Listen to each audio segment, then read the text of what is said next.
of love. This is Anathea, your divine feminine educator, and I'm coming with you with some education, oh wow, on how to open your heart and start becoming aware of how you're communicating and the words that you are choosing to say.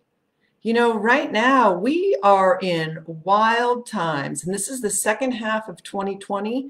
I'm actually going to be putting together t-shirts that have a slogan on it. I made it through 2020 with love.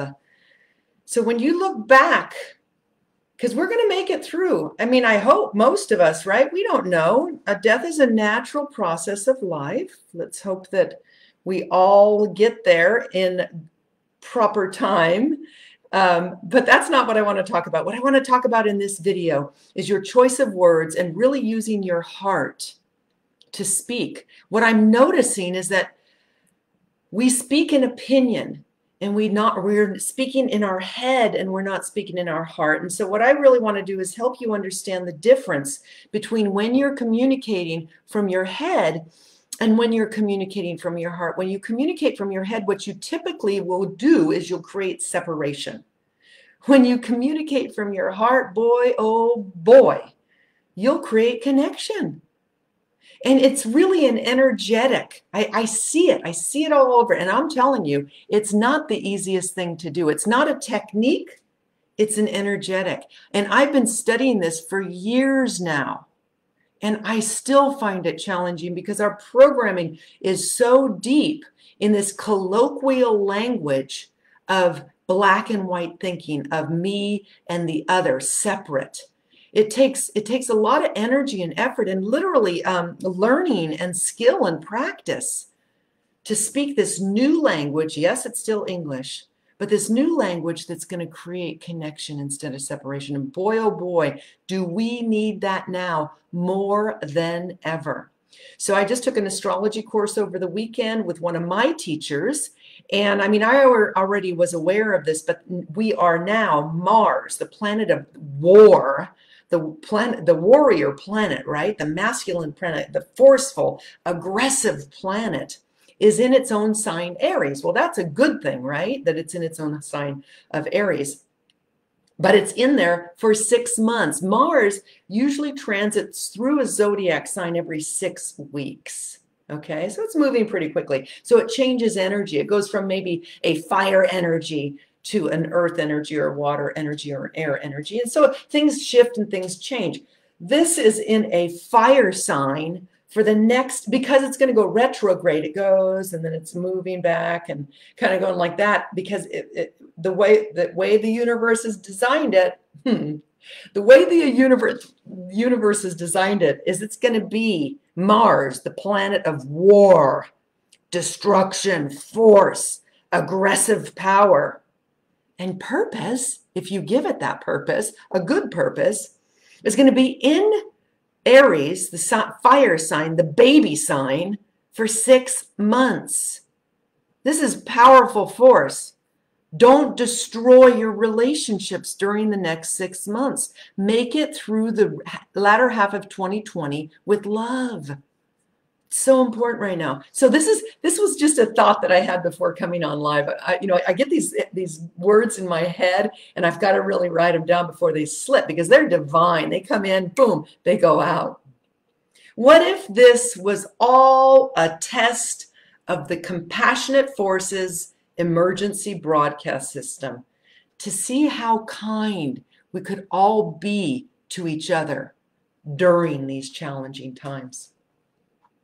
What if that's the only reason? What if after Mars leaves Aries that everything turns out okay? What if 2021, everything is actually better than we ever imagined? What if? And the only reason why we're going through such tension and such upset and such conflict and such separation is the Compassionate Forces emergency broadcast system, wanting to test us as human beings to see how loving, kind, and compassionate we can be to each other. So how are you going to make it through the rest of this year? Are you going to make it through with anger and fear? Or are you going to make it through with love and connection? So, are you going to make it through with compassion and love and connection and a greater understanding of people that you can't understand? That would be beautiful. Or are you going to make it through the next 6 months, the latter half of 2020, with relationships destroyed, families separated, loved ones dying without you being present and available to them, arguments, high blood pressure, fear, mounting fear?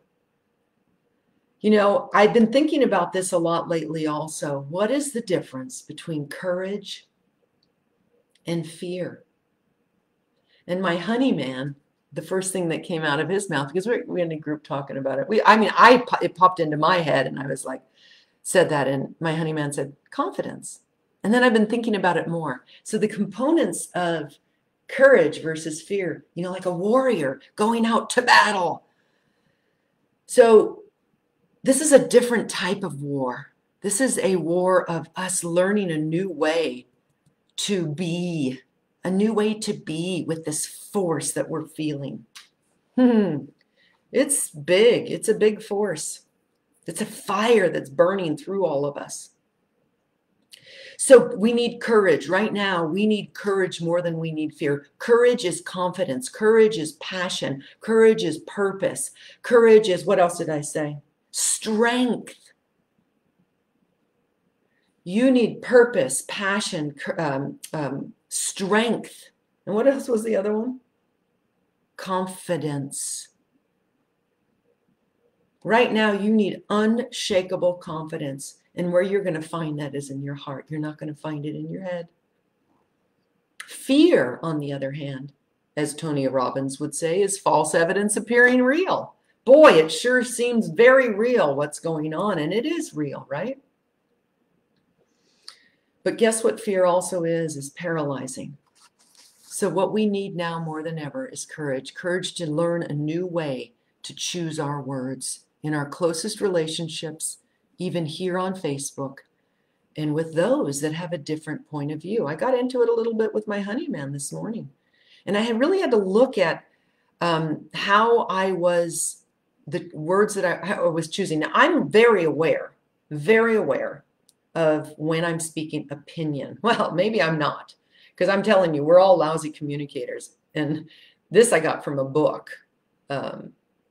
We're great at misunderstanding each other. We're great at making up stories in our head.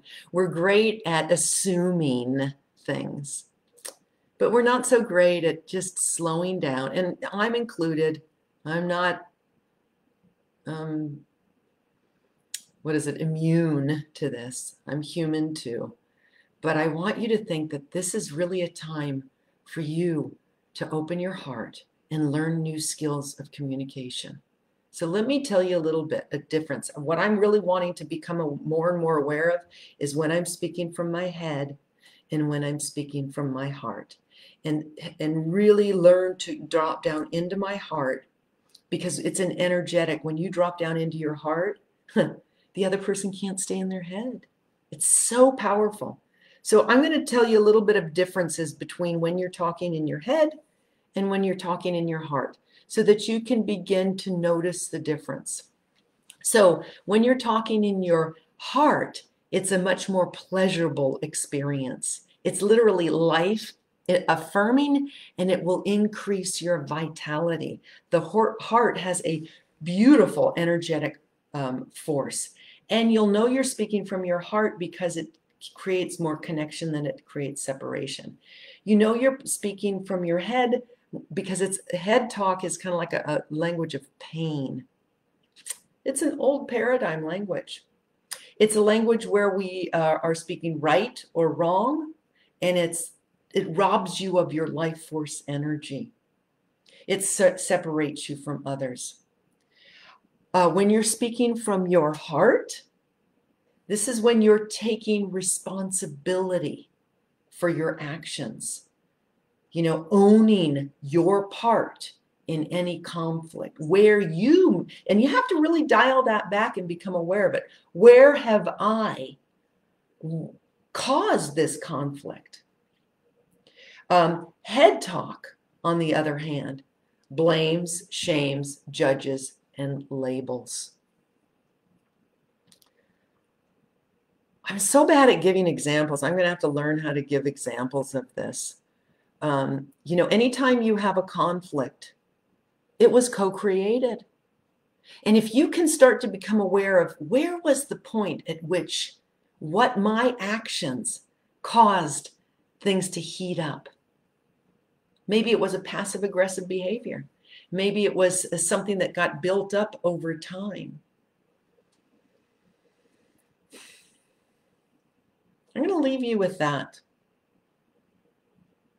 Heart talk is taking personal responsibility for your actions. Head talk is when we're blaming, shaming, judging, and labeling. This big thing of maskers and no maskers.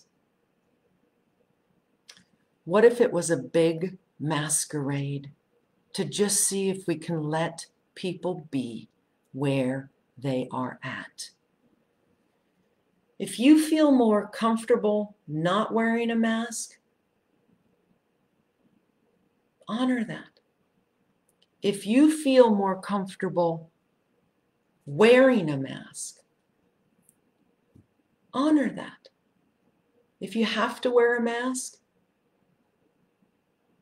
I want to hear your voice, where you're at with that.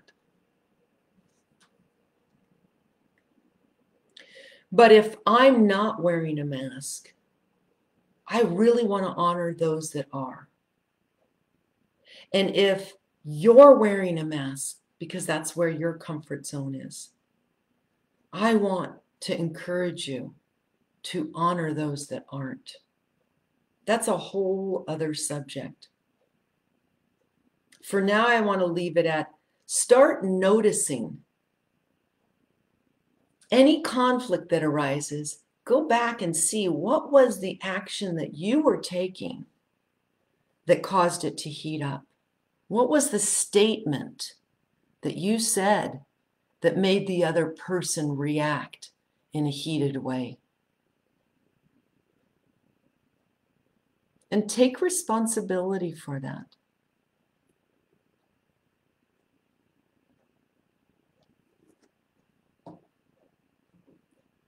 It's a game changer.